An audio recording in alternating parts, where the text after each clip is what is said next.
Този дет има пари, знае как са изкарани тези половин милиони ги изпестил, дали ще ги даде, бе? Дават ги такива инвеститори като тея, дето не ги е виждал. Той е инвестирал с банкови пари с кредит, който не знае колко ще му е лихвата, не знае дали няма го направят изискуем, защото както стават войни, утре банката казва. Банката може на момента да изиска кредита. Да си измисли някаква причина и кредита стане изискуем, те да кажат, имаш 2 седмици да върнеш парите. Ако не, вън. Ма тук който не се занимава, кой да ви прикажат тия работа? Слушайте ги, те ги приказват. Те са горди, бе, че са длъжници. Те са горди, че са нещастници и никадърници. Те са гордеят са инвеститори, бе. Чужди пари. Разбирате ли за какво става въпрос? И 90% от вас им вярват, и 90% от вас го правят. Как няма да скачат имоти? Те няма да скачат вече, защото въпреки това има хора, да си викат, чакай, май не е тая работа. Май не е тая работа. Може ли ти да кажеш на нещо, че си собственик, когато ти не си? Купих си. Как си купи, бе? Има и нещо друго. Ти не стига, че нямаш една стотинка. Имаш там пари колко да се правиш на интересен наляво, надясно се биш, като подъл бряг, като дори края на месеца, как се береш за наемите, за заемите.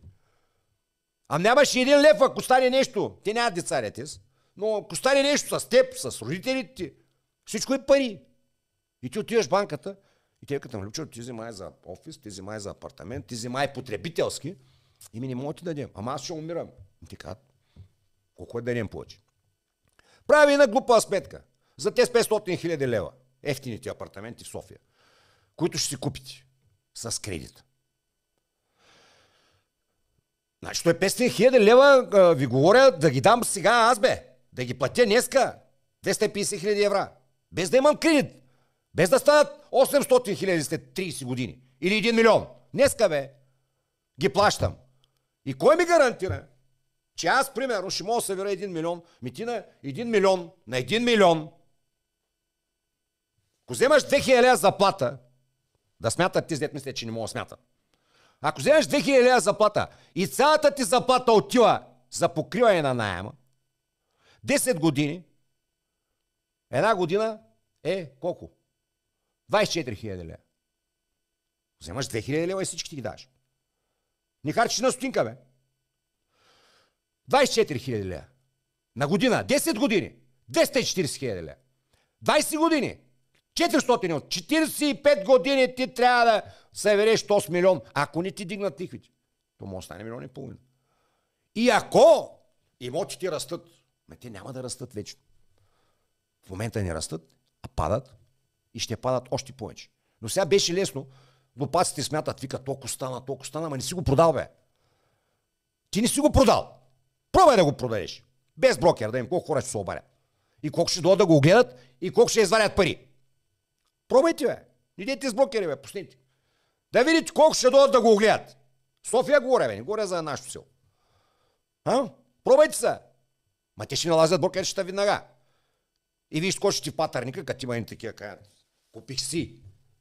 Все едно Веско ме рея му понося гащи, аз да справим са моите гащи. Веско утре вика, дай ми ги, че на мен ми стана студено. И аз пак съм с гол газ.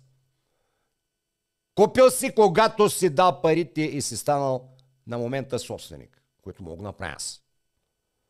Съжалявам, господа инвеститори и умници, но колата е моя, апартаментите са мои и сега се търся в София да си купя апартамент, който ще го платя в брой.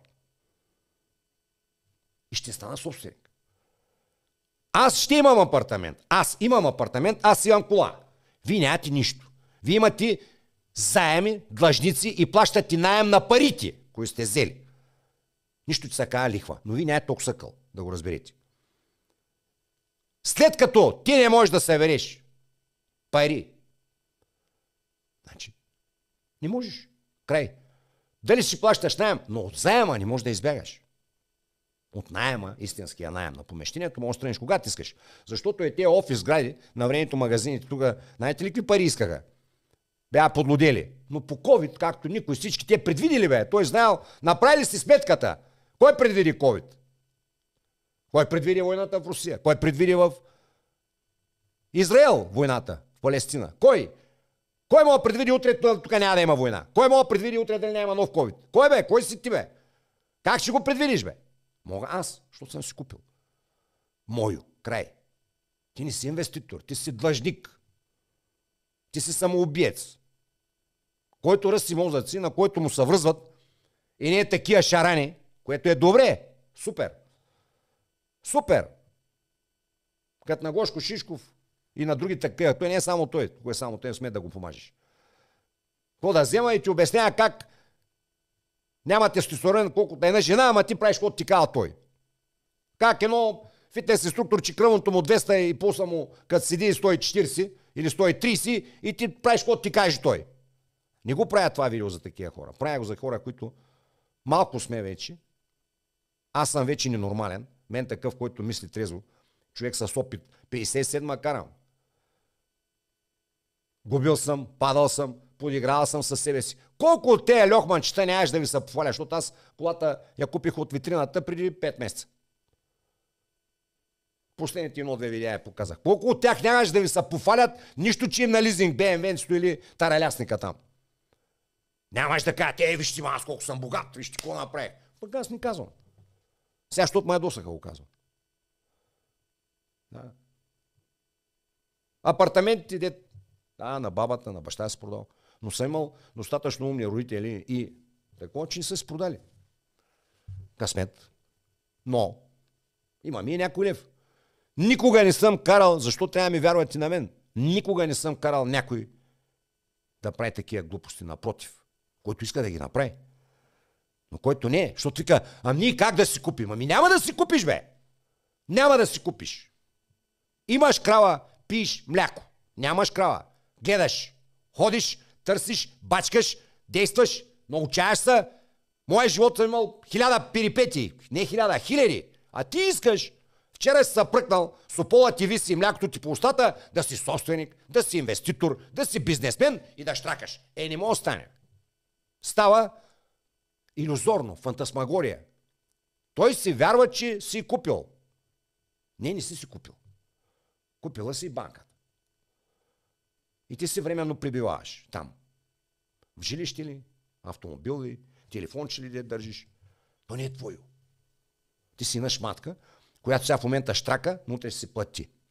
Аз говоря за тези хора, които искат да ме послушат, да не слушат тези хора, а да слушат мен. Защото аз други не виждам в интернет, които да не им пука, да не са такива комплексари и да кажат истината. Защото когато кажеш истината, някой остане. Да ме обори, бе, да каже, колата не е моята. Моята е. Апартаменти не са твоите. Моите са. Ма няма да си купиш, ми ще си купя. И ще го платя в брой. И ще го платя колкото искам. И когато искам. Не когато ми кае банката, не когато ми кае банката, не колко да платя варенето и гише, но и гише. Не бе. Защото съм господин. Вие за да станете господа и да имате крава да пиете мляко, трябва да изварите моя път, който не е никак лесен. И малко хора оцеляха. Така че, който иска да слуша тези гурута, но единиците, защото наистина сме малко, дето станахме да държим пътя нормално и хората не се подиграват, че не съм сери кваси бръсен, съм се защото 71 път се бръсна. И не съм татуиран, и не съм назобан, и не съм много актуален, като ям всичко. Когато си искам, колкото си искам. Не ми се възхищават. Те се възхищават на тия, които се хранят правилно. И като го питаш кой е правилно, и той казва ми да не ядеш бокуци. Кой да не ядеш бокуци? Ами научени такива, които са му набили в кухата лейка. Бръмбарите там вътре, единия бръмбар бръмчина едно, другия бръмбар бръмчина друго. Не вземайте кредити. Вие, дето продавате апартаменти, пуснете си ви обява. Попитайте брокерите. Колко огледа има. Не дейте подписват тези договори, ексклюзивни или какви да са. Като той нищо не е дал, брокера. Да, върши работа, трябва да си вземеш парите. Но един адвокат ще ви вземе пъти по-малко и ще ви свърши същата работа. Вие трябва просто да сдигате телефоните и да кажете, на мен, примерно, искам да дойда на оглед и да се видим двамата и да разберете за какво става въпрос. Защото брокера прикара едно на купувача, прикара друго на продавача. И ви взема и на камара пари. И у нас бомби каза, дойде едно момиченце с Мерцедес. Тя ще дори с Майбах. С една брокерка намазана идва, срещаме се, тя с Мерцедес, че така супер готина мацка. Ще дори с Бентли, що да дори. Както варяха опашки имаш от идиоти, ще свършат апартаментите. И всичките 99 на 100 на кредит. И ви прикарат ни работи, сега пак почнаха да я прикарат. По едно време бяха паднали депозитите, парите в банките нашите бяха към 60 милиарда, сега пак са 75 милиарда. Нали си представяте, вие колко хора познават, де имат собствени пари? Де са на депозит. Не. Той и Сарийски го казва, то се смята там на фирмите, зад фирмите, ама раята няма. Всичките са затънали с по една камара кредити и са горди от това нещо, че са си купили собственост. Не сте си купили собственост. Банката си купила. Вие не сте. И докато не върнете и последната стотинка, вие няма да видите талона, както на моя пише Кирил Кирилов. Няма да видите на нотариалния акт, както пише на моите. Защото вие не сте върнали парите. И нямате нищо, докато не ги върнете. Вие сте просто едни длъжници. И пак ви го набивам главите. Вие плащате наем на парите, който не знаете колко ще е. Колко ще ви го дигнат. Вие не знаете и главницата колко ще ви дигнат. Защото при наем се уточняваш 500 лева или 500 евро. И като не ти изнася, си тръгваш, като вземе сега е собственик. Но от банката тя може да дигне вноската от 1000 лева да стане 2. И ти не мога да кажеш нищо. Защото не е твой имота. Не си купил ти, а банката го е купила. Така че, слушайте мен, затова го пускам и в YouTube, и в Patreon. Повечко хора да им светне под каскета. И защо трябва да се абонирате за мен в Patreon? Защото аз глупости не говоря. Чао!